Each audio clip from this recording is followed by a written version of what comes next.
Hey folks, Studio here. So let's go ahead and talk about some of this TSM drama that's been going down. So, if you have not been paying attention, Chaox, the big C, is no longer a member of TSM. He's gone. And we're going to go into two things. Why it's so important that the question of whether to kick him or not was asked. That's something that I cannot even emphasize that it's important that it happen. It's actually showing the evolution of North American esports. Question or thing number two is, was it a good decision? Should they have taken Wild Turtle or should they have taken Chaox? Wild Turtle is the replacement. So the first part, the part that actually really matters to me, why is that question that a member should be replaced so important? Because of the context. Think of all the other substitutions and replacements that have gone on in the past. So for example, Hotshot GG and St. Vicious and CLG, they hated each other. They did not like each other. They were not bros. They did not have that bro life. They just yelled at each other after games, and neither of them were improving, and it was crappy. It sucked. That's it. It was bad for them. Now, that's kind of obvious. One of them's got to go. If they're having such big conflicts that they're arguing so much, you got to kick one out. Hotshot GG, he was, I believe, the owner. He was more well regarded in general at the time. Keep him on. Like, people are trash talking Hotshot GG, but realize he used to be, one of the best top winners in North America, and that's like CLG's style coming into play right now. But that one's clear. Get rid of St. Vicious. Get rid of one of the players. Like, someone's got to go. You know it. You know it. In the case of, what else is there? The Rain Man. That's a good example. Rain Man left on his own accord in the end, but he didn't like what TSM was doing. He just didn't want to do the things that he had to do. So even if he hadn't left on his own accord, they probably could have kicked him. And they had the replacement right there. It's like, here's Dyrus. Here's your replacement. We got him. We have him available. Just put him in. Put him in. In the case of Wild Turtle, that's not true. Wild Turtle showed up, yeah, but he's got some issues. We'll go into that. Now, the reason that Chaox thing is so important is that it wasn't as clear cut that they needed to get a replacement. So he made some mistakes. We'll talk about the mistakes right now. Mistake number one, his attitude apparently was just not there. This is based off game cribs and all that stuff, so this is still spectator knowledge as far as I'm concerned, but he may have just not had that proper knowledge, or not proper knowledge, proper attitude to focus on the game and just take it as number one. Problem number two, and this actually follows through problem number one, at MLG Dallas he got drunk and partied, and instead of showing up on time to practice, he showed up late and hungover. So he played badly. Now, a lot of people have been passing this off, actually, which kind of blows my mind, but realize in most professions, if you show up 2 days in a row clearly hungover, you will be fired. And there are some jobs where you can get away with that. There are some jobs where you totally can't one day. But the point stands, showing up hungover is a huge offense. And it's actually bigger in League of Legends, because let's say I party on a Monday night, Tuesday night, I'm completely hungover. Whatever. If I'm an LCS player, that's bad actually, because it means that I'm not gonna be able to practice on Tuesday or practice well. But I can still show up Thursday and Friday for the tournament games. I'll be fine by then. If you are drinking the night before a game, you are just risking so much for so little. And maybe he had sex. I don't care. If I'm Reginald, I do not care about his penis. I care that he's showing up ready and on time. But that's not going to completely shut someone out in League of Legends. I'm harping on it, you get fired at some jobs.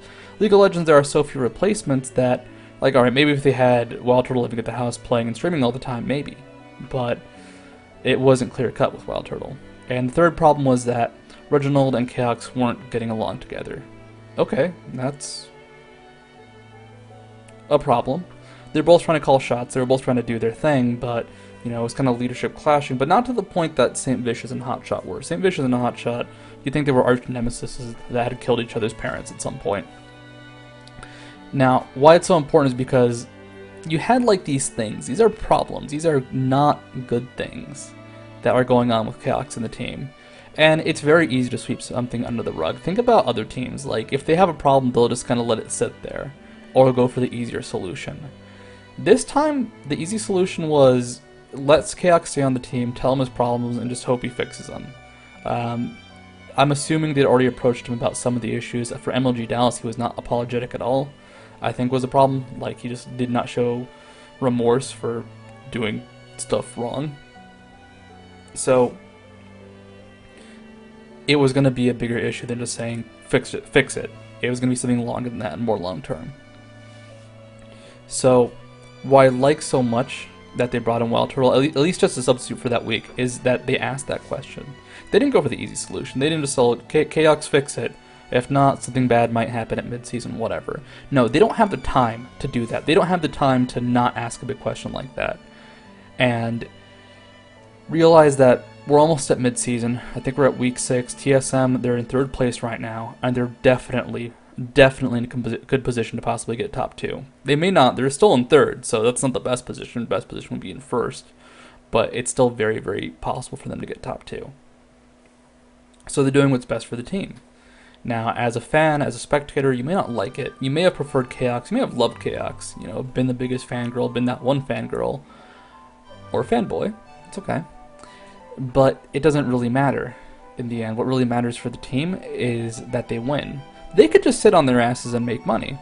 I mean, they're TSM. They could easily slip by 4th, 5th, 6th place team. They could not try as hard. They could just squeak by at that position, and they might not get eliminated. Yeah, they'd still be getting the income from Riot. They could still make a lot streaming, but they wouldn't be winning. And what they care about as a team is winning. They want to be number 1. And that is something that just I have so much respect for, that they actually asked that question. They actually did something so hard, because it made sure that it wasn't the money that came first. It wasn't the fandom, the brand that came first. It was the team. It was the T part of TSM. And that's really, really impressive. And alright, maybe they'll make more money if they win, but it's not guaranteed. They could easily have a cushy time streaming and doing okay in LCS instead of doing 3rd place well and possibly 1st or 2nd well. Now, that's going into the question of why it was asked, and I love that it was asked. I love that they did that, and I'm just going to keep reinforcing that. But who's better, Chaox or Wild Turtle? Quick, go! The answer? Chaox is more consistent, Wild Turtle is better. When he's hot, when he's cold, he's much colder than Chaox. So it's kind of a gambling thing. Now, as for what's better for the team, I think Wild Turtle is. Actually, no doubt about that. He brings a big upswing to the team. And when teams are not performing at their 100%, getting a new player tends to help them quite a bit. So you get a new guy, you have a lot of morale, especially if he has something new to bring to the table, and if you can work with it, it's super good. Now, that's not necessarily true in all cases, because that upswing doesn't last that long. But in the case of Wild Turtle, I think that he's kind of helping TSM refine their aggressive play. Okay, so he did well 1 week. Will he do well the 2nd week, the 3rd week? I don't know, actually. I actually think that's something that it's up almost more to the teams TSM plays against. Because if they can research Wild Turtle and find his weaknesses, they'll be able to really shut him down a lot more than they would with Chaox. Because I don't think you would expect that level of in-depth research. Now, when I say that Chaox is not as strong as Wild Turtle when he's hot, Wild Turtle plays this really forward aggressive game. I'm not going to talk about it too much because I don't want to actually say his weaknesses, but he has this snowball style of play. It doesn't mean that if he just farms it that he will not do well. It just means that if he can play well and he wants to maximize a lot of the decisions. He wants to play aggressive. He wants to go for that fight. He wants to do cool shit. You could see that from the games he played last week, and actually a lot of the interviews were stuff like, yeah, Wild Turtle, he got caught out, but it turns out he was 1v3ing and winning, so we just helped him and won the fight. So he will do stuff like that, but the question is whether stuff like that is going to be beneficial for the team. And I think with the way TSM plays, yeah, clearly. And I think Chaox could have found themselves in that same position, playing a similar style to Wild Turtle, kind of helping bring that aggressive AD style to the team, but they don't have the time for him to do that. It's 6 weeks into LCS. They barely have any time to get top 3. Or top 2. So, if they've had the problems before, this is actually a good solution. Just go with the guy who will fit the team better and do a lot more for the team. Now, this was actually a really hard video for me to make because there's a lot of different points going on about this. You can say a lot of different stuff. You can be like, well, X, and X is probably going to be Reginald, was clearly doing this for personal reasons because he didn't like Chaox. You can say stuff like that. I don't know if it's true.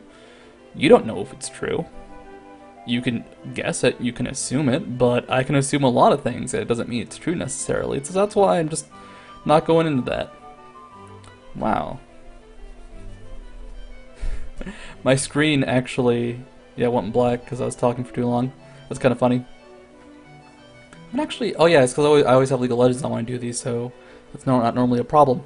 Anyhow, back to what I was talking about. So, Chaox, he's gone. He might do stuff. Now, some of the stuff he said he might do, I don't know if that's going to work out. I gotta wish him all the luck. Because he's talked about joining a Korean team, which he doesn't speak Korean, or at least not to my knowledge. That'd be really hard. Even if they speak English, I think most Koreans, like, if you're going to speak the language you were raised that, and you can speak more easily, I think is what most teams want. Chinese teams, the top three, we, IG, and Royal, they don't need an AD carry. And I don't know if the bottom five would be enticing enough, because you're coming into a team that is not necessarily that strong, and making a new team in any region is incredibly difficult. I've actually heard some people saying Riot should help them make a new team. They cannot do that, because my god, imagine that. Imagine like, yeah, this is the team Riot made. They can point them in the right direction. They can say like, here's a good contact. They can't be like, we chose these 5 players for the team. Imagine that. Just imagine that. Like, this is the Riot League of Legends team that's competing in the Riot tournament. There would be so many different levels of conflict of interest. Alright, so that's about it for this video. I just kind of want to share my opinions. I think that I'm really happy this decision was made. Actually, I'm not done yet. Screw that. I'm going to keep going. So, something cool about this is how it might reflect on other teams.